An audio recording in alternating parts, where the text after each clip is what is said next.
ಶ್ರೀ ಗುರುಭ್ಯೋ ನಮಃ. ಎಲ್ಲ SLC ವಿದ್ಯಾರ್ಥಿಗಳಿಗೂ ಮತ್ತೊಮ್ಮೆ ನಮ್ಮ ಯೂಟ್ಯೂಬ್ ಚಾನೆಲ್ಗೆ ಸ್ವಾಗತ. ನಾವಿವತ್ತು ನೋಡ್ತಾ ಇರೋದು ಫಸ್ಟ್ ಲ್ಯಾಂಗ್ವೇಜ್ ಸಾಂಸ್ಕ್ರಿಟ್ನ MCQ ಪಾರ್ಟ್ ಆಗಿದೆ. ಹೌದು, ಮೊದಲಿಗೆ ನೀವು 6 MCQನ ಅಟೆಂಡ್ ಮಾಡಬೇಕಾಗುತ್ತೆ.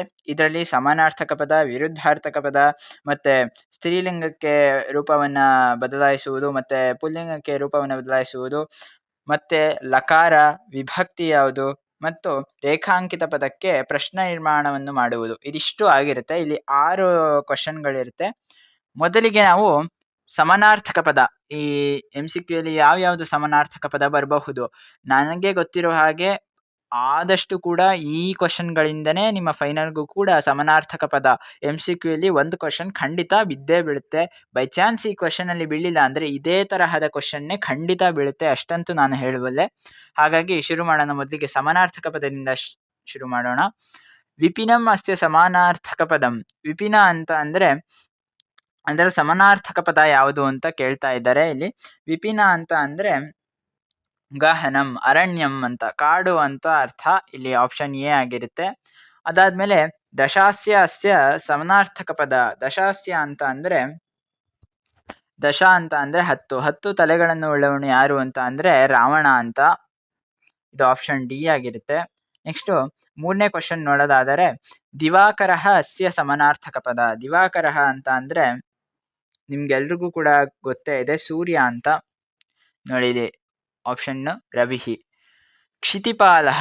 ಕ್ಷಿತಿಪಾಲಃ ಅಂತ ಅಂದ್ರೆ ಯಾರು ಅಂತ ಕೇಳಿದರೆ ನೃಪಃ ಅಂತ ಅಂದ್ರೆ ರಾಜ ಅಂತ. ಕ್ಷಿತಿಪಾಲಃ, ಭೂಪಾಲಃ, ಮಹಿಪಾಲಃ ಯಾವ್ದು ಬೇಕಾದ್ರೂ ಅವರು ಕೊಡ್ಬೋದು. ಪಂಕ್ತಿರಥಃ.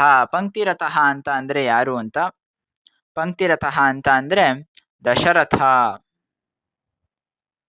ನಂತರ ತನಯಃ ಅಸ್ಯ ಸಮಾನಾರ್ಥಕ ಪದಂ. ತನಯಃ ಅಂತ ಅಂದ್ರೆ ಪುತ್ರಃ, ಸುತಃ ಅಂತ ಇಲ್ಲಿ ಅರ್ಥ ಬರುತ್ತೆ. ಆನಂದಃ ಅಸ್ಯ ಸಮಾನಾರ್ಥಕ ಪದಂ. ಆನಂದ. ಆನಂದ ಅಂತ ಅಂದ್ರೆ ಯಾವುದು, ಸಂತೋಷಃ. ಮುಕುಟಂ ಅಸ್ಯ ಸಮಾನಾರ್ಥಕ ಪದಂ. ಮುಕುಟ ಅಂತ ಅಂದ್ರೆ ತಲೆ ಮೇಲೆ ಹಾಕೋತಾರಲ್ಲ, ಕಿರೀಟ. ಕಿರೀಟಂ ಅಂತ. ನೋಡಿ, ಸ್ವಲ್ಪ ನೀವು ಯೋಚಿಸಿದರೆ ಸಾಕು, ಆರಾಮಾಗಿ ಈ ಕ್ವಶನ್ಗಳಿಗೆ ಉತ್ತರವನ್ನ ನೀವು ಹುಡುಕ್ಬೋದು. ನೆಕ್ಸ್ಟ್ ಶಿರಃ. ಶಿರಃ ಅಂತ ಅಂದ್ರೆ ಶಿರಃ ಅಂತ ಅಂದ್ರೆ ಮಸ್ತಕ ಅಂತ. ಆಪ್ಷನ್ ಡಿ ಆಗಿರುತ್ತೆ ಆನ್ಸರ್ ಇಲ್ಲಿಗೆ. ಭುಜಂಗಃ.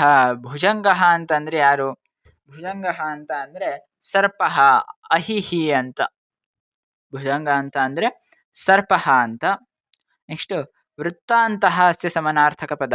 ವೃತ್ತಾಂತಃ ಅಂತ ಅಂದ್ರೆ ನೋಡ್ಬೋದು ಇಲ್ಲಿ ನೀವು, ವೃತ್ತಾಂತಃ ಅಂತ ಅಂದ್ರೆ ವಾರ್ತಾ ಮತ್ ಉದಂತಹ ಅಂತ ಇಲ್ಲಿ ಅರ್ಥ ಬರುತ್ತೆ. ಆಪ್ಷನ್ ಸಿ ಆಗಿರುತ್ತೆ. ದೇಹ ಅಸ್ಯ ಸಮಾನಾರ್ಥ. ದೇಹ ಅಂತ ಅಂದ್ರೆ ಯಾವುದು, ಶರೀರ. ಇಲ್ಲೇ ನೋಡಿ, ನಿಮ್ಗೆ ಈಸಿಯಾಗಿ ಗೊತ್ತಾಗುತ್ತೆ ಇದು ಶರೀರ ಆಪ್ಷನ್ ಆಗಿದೆ ಅಂತ. ಭಾಸ್ಕರಃ. ಭಾಸ್ಕರಃ ಅಂತ ಅಂದ್ರೆ ಯಾರು ಅಂತ. ಭಾಸ್ಕರಃ ಅಂತ ಅಂದ್ರೆ ಇಲ್ಲಿ ದಿವಾಕರಃ, ಸೂರ್ಯ ಅಂತ ಅರ್ಥ ಬರುತ್ತೆ. ಭಾರ್ಯ ಅಂತ ಅಂದ್ರೆ ಯಾರು, ಕರೆಕ್ಟಾಗಿ ಕೇಳಿಸ್ಕೊಳ್ಳಿ. ಭಾರ್ಯ ಅಂತ ಅಂದ್ರೆ ಪತ್ನಿ ಅಂತ. ಭರ್ತ ಅಂತ ಎಲ್ಲ ಕೊಟ್ಟಿರ್ತಾರೆ, ನೀವು ಅದೆಲ್ಲ ಏನು ನೋಡೋದು ಬೇಡ. ನೀವು ಭಾರ್ಯ ಅಂತ ಕಾಣಿಸಿದ ತಕ್ಷಣ ಸೀದಾ ಪತ್ನಿ ಅಂತಾನೆ ಹಾಕ್ಬೇಕು. ಜನಕಃ. ಜನಕಃ ಅಂತ ಅಂದ್ರೆ ಪಿತುಹು. ಮತ್ತೆ ತಾತಃ ಅಂತ ಇದೆ. ತಾತಃ ಅಂತ ಅಂದ್ರೆ ನೀವು ಕನ್ನಡಕ್ಕೆ ಅರ್ಥ ಮಾಡ್ಕೋಬಾರದು. ತಾತಃ ಅಂತ ಅಂದ್ರೆ ಸಂಸ್ಕೃತದಲ್ಲಿ ತಂದೆ ಅಂತಾನೆ ಅರ್ಥ ಬರುತ್ತೆ. ಶಿಶುಹು. ಶಿಶುಹು ಅಂತ ಅಂದ್ರೆ ಯಾರು ಅಂತ. ಶಿಶುಹು ಅಂತ ಅಂದ್ರೆ ಅರ್ಭಕಃ ಅಂತ. ಶಿಶುಹು ಅಂತ ಅಂದ್ರೆ ಅರ್ಭಕಃ. ಪೋತಃ ಅಂತ ಕೊಟ್ಟಿರ್ತಾರೆ. ಪೋತಃ ಅಂತ ಅಂದ್ರೂ ಕೂಡ ಶಿಶು ಅಂತಾನೆ ಅರ್ಥ ಬರುತ್ತೆ. ಪ್ಲವತೆ ಅಸ್ಯ ಸಮಾನಾರ್ಥಕ ಪದಂ. ಪ್ಲವತೆ ಅಂತ ಅಂದ್ರೆ ಉಡ್ಡಯತೆ ಅಂತ ಅರ್ಥ ಬರುತ್ತೆ. ಆಪ್ಷನ್ ಬಿ ಆಗಿರುತ್ತೆ ನೋಡಿ. ಅದಾದ ಮೇಲೆ ವಾರಿವಾಹ ಅಸ್ಯ ಸಮಾನಾರ್ಥಕ ಪದ ಅಂತ ಕೇಳಿದ್ದಾರೆ. ವಾರಿವಾಹ ಅಂತ ಅಂದ್ರೆ ಮೋಡಗಳು ಅಂತ, ಮೇಘ ಅಂತ. ಮನೀಷಿ ಅಸ್ಯ ಸಮಾನಾರ್ಥಕ ಪದ. ಮನೀಷಿ ಅಂತ ಅಂದ್ರೆ ಪಂಡಿತರು ಯಾರಿರ್ತಾರೆ ಅವ್ರಿಗೆ ಮನೀಷಿ ಅಂತ ಹೇಳೋದು. ಪ್ರಾಜ್ಞಃ, ಪಂಡಿತಃ ಅಂತ ಅರ್ಥ. ಆಪಹ ಅಂತ ಅಂದ್ರೆ ಇಲ್ಲಿ ಜಲಂ ಅಂತ ಅರ್ಥ ಬರುತ್ತೆ. ಜಲಂ, ಸಲಿಲಂ. ಇದು ಆಪ್ಷನ್ ಎ ಆಗಿರುತ್ತೆ ಉತ್ತರ. ಇನ್ನು ಅನಲಹ ಅಂತ ಅಂದ್ರೆ ಯಾವುದು. ಅನಲಹ ಅಂತ ಅಂದ್ರೆ ಅಗ್ನಿ ಅಂತ. ಇಲ್ಲಿ ನೋಡಿ, ಬಹಳಷ್ಟು ಜನ ಕನ್ಫ್ಯೂಸ್ ಮಾಡ್ಕೋತಾರೆ. ಅನಲಹ ಮತ್ತೆ ಅಗ್ನಿ, ಸಲಿಲಂ ಅಂತ ಅಂದ್ರೆ ಜಲಂ ಅಂತ. ಹುಷಾರಾಗಿರ್ಬೇಕು. ನೆಕ್ಸ್ಟು ಇದಿಷ್ಟು ಕೂಡ ಇಲ್ಲಿ ಏನ್ ಕೊಟ್ಟಿದ್ದೀನಿ ಇದು ಸಮಾನಾರ್ಥಕ ಪದ ಆಗಿರೋದು. ಇದು ಒಂದು ಕ್ವಶನ್ MCQಗೆ ಬರುತ್ತೆ. ಇನ್ನು ಮುಂದಿನಾಗಿ ನೋಡೋದಾದ್ರೆ ವಿರುದ್ಧಾರ್ಥಕ ಪದ ಕೂಡ ಒಂದು ಪ್ರಶ್ನೆ ಬಂದಿರುತ್ತೆ. ಈಗ ನೋಡಿ, ವಿರುದ್ಧಾರ್ಥಕ ಪದವನ್ನ ನಾವು ನೋಡ್ತಾ ಹೋಗೋಣ. ಈಗ ಸಫಲಂ ಅಸ್ಯ ವಿರುದ್ಧ ಪದಂ ಅಂತ ಇದೆ. ಸಫಲ ಅಂತ ಅಂದ್ರೆ ಏನು? ಸಫಲತೆ. ಅದಕ್ಕೆ ವಿರುದ್ಧವಾದ ಪದ ಯಾವುದು ಅಂತ ಕೇಳಿದ್ದಾರೆ. ವಿಫಲ, ವಿಫಲವಾಗುವುದು ಅಂತ. ಆಪ್ಷನ್ ಡಿ ಆಗಿರುತ್ತೆ ಉತ್ತರ. ಇನ್ನು ಶಿಷ್ಟಃ ಅಸ್ಯ ವಿರುದ್ಧ ಪದ. ಶಿಷ್ಟಃ ಅಂತ ಅಂದ್ರೆ ಒಳ್ಳೇದು ಅಂತ. ನೆಕ್ಸ್ಟ್ ಕೆಲವರು ಇರ್ತಾರೆ ಶಿಷ್ಟಃ ಅಂತ ಅಂದ್ರೆ ವಿಶಿಷ್ಟಃ ಅಂತ ಬರೆದಿರೋರು. ವಿಶಿಷ್ಟಃ ಅಲ್ಲ, ದುಷ್ಟಃ ಅಂತ. ಇದು ಆಪ್ಷನ್ ಎ ಆಗಿರುತ್ತೆ ಸರಿಯಾದ ಉತ್ತರ. ಸುರಹ, ಸುರಹ ಅಂತ ಅಂದ್ರೆ ಎಲ್ಲರಿಗೂ ಕೂಡ ಖಂಡಿತ ಈಸಿಯಾಗಿ ಗೊತ್ತಾಗುತ್ತೆ. ನ ಸುರಹ ಅಂತ ಕೊಟ್ಟಿರ್ಬೋದು, ಅಸುರಹ ಅಂತ ಕೊಟ್ಟಿರ್ಬೋದು. ನೀವು ಆಪ್ಷನ್ ಯಾವ್ದಿದೆ ಅಂತ ನೋಡ್ಕೊಂಡು ಉತ್ತರವನ್ನ ಹಾಕ್ಬೇಕು. ಸ್ವಾಧೀನಃ, ಸ್ವಾಧೀನಃ ಅಂತ ಅಂದ್ರೆ ಪರಾಧೀನಃ ಅಂತ ಉತ್ತರ ಬರುತ್ತೆ. ಮುಂದೆ ವೃದ್ಧಿ ಅಂತ ಬರುತ್ತೆ. ವೃದ್ಧಿ ಅಂತ ಅಂದ್ರೆ ಹೆಚ್ಚೋದು ಅಂತ, ಬಹಳಷ್ಟು ಜಾಸ್ತಿ ಆಗೋದು ಅಂತ. ವೃದ್ಧಿ ಅಂತ ಅನ್ನೋದಕ್ಕೆ ಕ್ಷಯ ಅಂತ ಆಪ್ಷನ್ ಆಗುತ್ತೆ. ಆಪ್ಷನ್ ಡಿ ಆಗುತ್ತೆ ಇದು. ನಂತರ ಕೃಷ್ಣ ಅಂತ ಇದೆ. ಕೃಷ್ಣ ಅಂತ ಅಂದ್ರೆ ಏನಂತಾರೆ, ಸ್ವಲ್ಪ ಡಾರ್ಕ್ ಆಗಿರೋ ಕಲರ್ ಅಂತ. ಅದಕ್ಕೆ ಶುಕ್ಲ ಅಂತ ಬರುತ್ತೆ. ಶುಕ್ಲ, ಕೃಷ್ಣ ಪಕ್ಷ ಶುಕ್ಲ ಪಕ್ಷ ಅಂತ ಹೇಳ್ತಾರಲ್ಲ. ನಂತರ ಸ್ಮೃತಃ ಅಂತ ಇದೆ. ಸ್ಮೃತಃ ಅಂತ ಅಂದ್ರೆ ಏನು?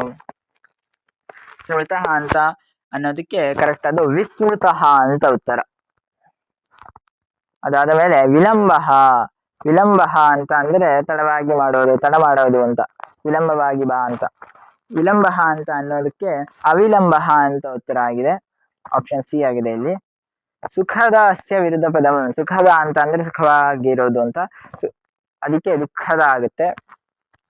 ನಂತರ ಅನಾಮಯ, ಅನಾಮಯ ಅಂತ ಅಂದ್ರೆ ಅದಕ್ಕೆ ಸರಿಯಾದ ಉತ್ತರ ಆಮಯ ಅಂತ. ಇನ್ನು ಶೂರಹ ಅಂತ ಇದೆ. ಶೂರಹ ಅಂತ ಅಂದ್ರೆ ವೀರಹ, ಧೀರಹ ಇದೆಲ್ಲ ಕೂಡ ಸಮಾನಾರ್ಥಕ ಆಗೋಗುತ್ತೆ. ಭೀರುಹು, ಕಾತರಹ ಅಂತ ಕೊಟ್ಟಿರ್ತಾರೆ ಅಥವಾ ಭೀರುಹು ಅಂತ ಕೊಟ್ಟಿರ್ತಾರೆ. ಅದು ಕರೆಕ್ಟ್ ಆದ ಉತ್ತರ ಆಗಿರುತ್ತೆ. ಇದು ಆಪ್ಷನ್ ಬಿ ಆಗಿದೆ. ಚರಹ ಅಷ್ಟೇ ವಿರುದ್ಧ ಪದಂ. ಚರಹ ಅಂತ ಅಂದ್ರೆ ಯಾವ್ದಾದ್ರು ಓಡ್ತಿರೋದು, ಓಡಾಡ್ತಿರೋದು ಅಂತ. ಚರಹ ಅಂತ ಅಂದ್ರೆ ಅಚರಹ ಅಂತ. ಮುಂದಿನದು ಪ್ರಕಾಶಃ ಅಂತ ಇದೆ. ಇಲ್ಲಿ ಪ್ರಕಾಶಃ ವಿರುದ್ಧ ಪದ ಅಂತ ಕೇಳಿದ್ದಾರೆ. ಇಲ್ಲಿ ಆಪ್ಷನ್ ಬಂದಿಲ್ಲ. ಪ್ರಕಾಶಃ ಅಂತ ಅಂದ್ರೆ ನೋಡ್ಬೋದು ನೀವು ಇಲ್ಲಿ. ಪ್ರಕಾಶಃ ಅಂತ ಅವ್ರೇನಾದ್ರು ಕೇಳಿದ್ರೆ ತಮಃ ಅಂತ ಬರೀರಿ ಆನ್ಸರು. ತಮಃ ಅಂತ ಆಪ್ಷನ್ ಏನಾದ್ರು ಕಂಡ್ರೆ ನೀವು ಅದನ್ನ ಬರೀರಿ ತಮಃ ಅಂತ. ನೋಡಿ ಇಲ್ಲಿ ಯಾವ್ದಾರು ಬರುತ್ತೆ ತೋರಿಸ್ತೀನಿ.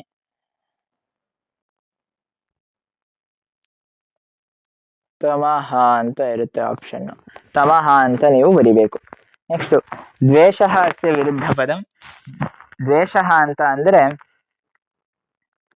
ನೋಡಿ ಇಲ್ಲಿ ದ್ವೇಷಃ ಅಂತ ಅಂದ್ರೆ ಆಪ್ಷನ್ ಪ್ರೀತಿ ಅಂತ ಆಗಿರುತ್ತೆ. ಇನ್ನು ಮುಂದಿನದಾಗಿ ನೋಡೋದಾದ್ರೆ ಅಂತಹ ಅಂತ ಇದೆ. ಅಂತಹ ಅಂತ ಅಂದ್ರೆ ಆದಿಶಿ ಅಂತ. ಅಂತಹ ಅಂತ ಅಂದ್ರೆ ಕೊನೆಯಲ್ಲಿ ಮುಗಿದೋಯ್ತು ಅಂತ. ಇದಕ್ಕೆ ಕರೆಕ್ಟ್ ಆಗಿದ್ದು ಆಪ್ಷನ್ ಸಿ ಆದಿಶಿ ಅಂತ. ಮಧುರಂ ಅಸ್ಯ ವಿರುದ್ಧ ಪದಂ ಅಂತ ಇದೆ.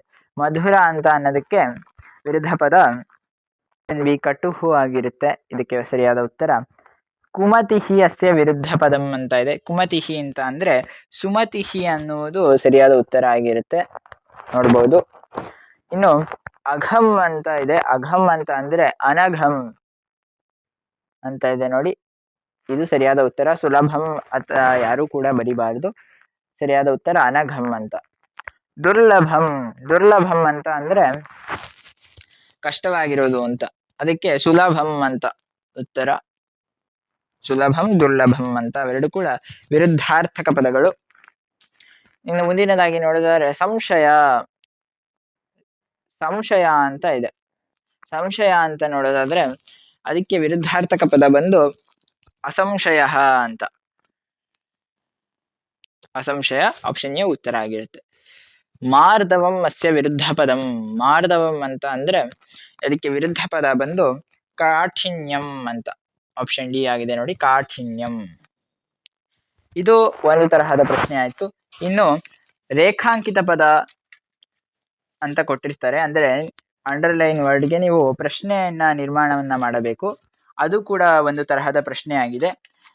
ಇದನ್ನು ಕೂಡ ನಾವಿವಾಗ ನೋಡೋಣ. ಇಲ್ಲಿ ನೀವು ನೋಡ್ಬೋದು. ನದ್ಯಃ ಸಮುದ್ರೆ ಅಸ್ತಂ ಗಚ್ಚಂತಿ ಅಂತ ಇದೆ. ಇಲ್ಲಿ ನದ್ಯಃ ಅನ್ನೋದಕ್ಕೆ ಅಂಡರ್ಲೈನ್ ಆಗಿದೆ. ನದ್ಯಃ ಅಂತ ಅಂದ್ರೆ ಅದು ಸ್ತ್ರೀಲಿಂಗ, ಕಾಹ ಅಂತ ಉತ್ತರ ಆಗುತ್ತೆ. ನೋಡಿ ಆಪ್ಷನ್ ಬಿ ಇದೆಯಲ್ಲ, ಕಾಹ ಇದು ಉತ್ತರವಾಗಿರುತ್ತೆ.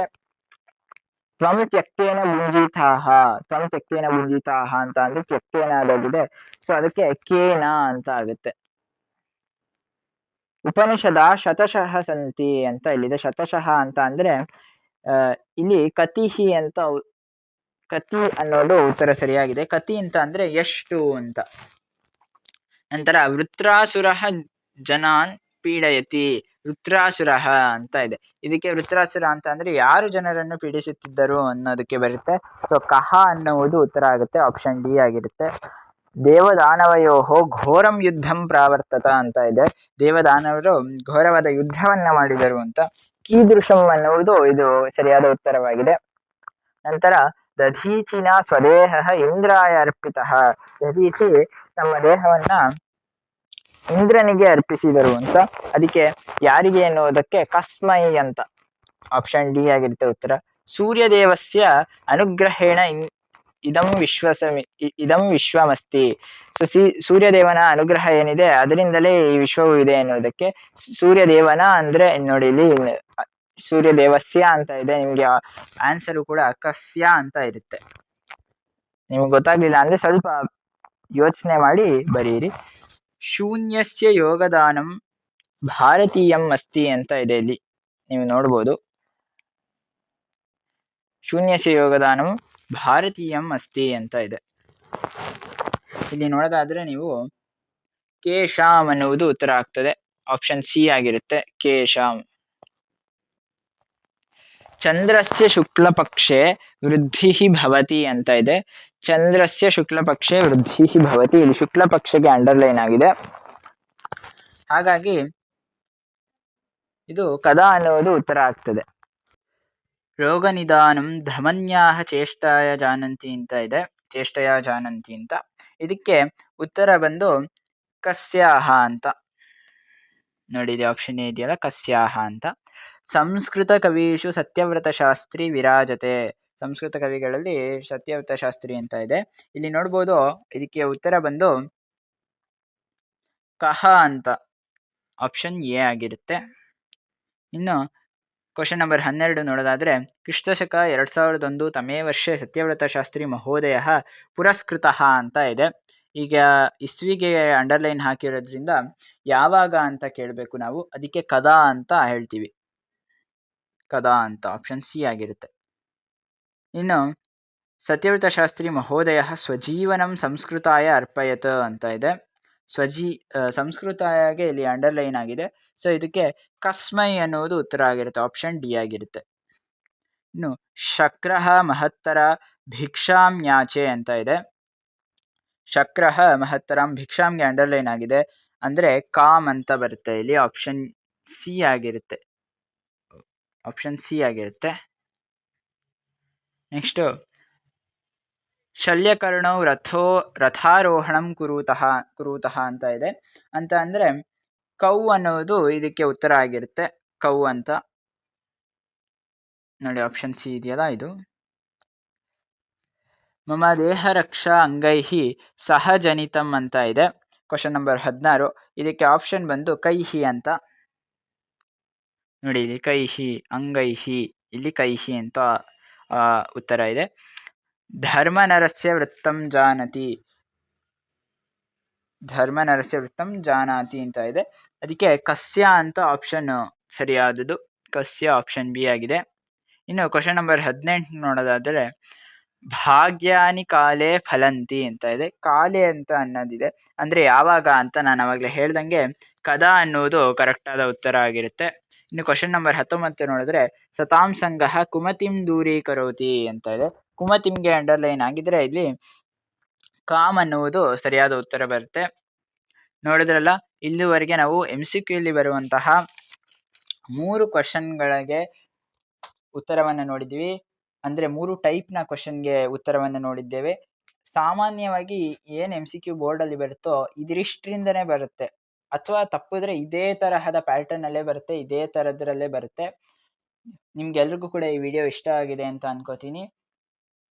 ನನ್ನ ಚಾನೆಲ್ನ ಸಬ್ಸ್ಕ್ರೈಬ್ ಮಾಡಿ, ಲೈಕ್ ಮಾಡಿ, ಶೇರ್ ಮಾಡಿ ಮತ್ತು ಮುಂದಿನ ಪಾರ್ಟ್ MCQಗೆ ಕೂಡ ಕಾಯ್ತಾ ಇರಿ. ನಿಮ್ಗೇನಾದ್ರು ನೋಟ್ಸ್ ಬೇಕಿದ್ರೆ ಕಮೆಂಟ್ ಮಾಡಿ, ಈ ನೋಟ್ಸ್ ಕಳಿಸ್ಕೊಡ್ತೀನಿ ನಾನು. ಸೊ ಅಲ್ಲಿವರೆಗೂ ಧನ್ಯವಾದಗಳು. ಸಿಗೋಣ ಮುಂದಿನ ವಿಡಿಯೋ.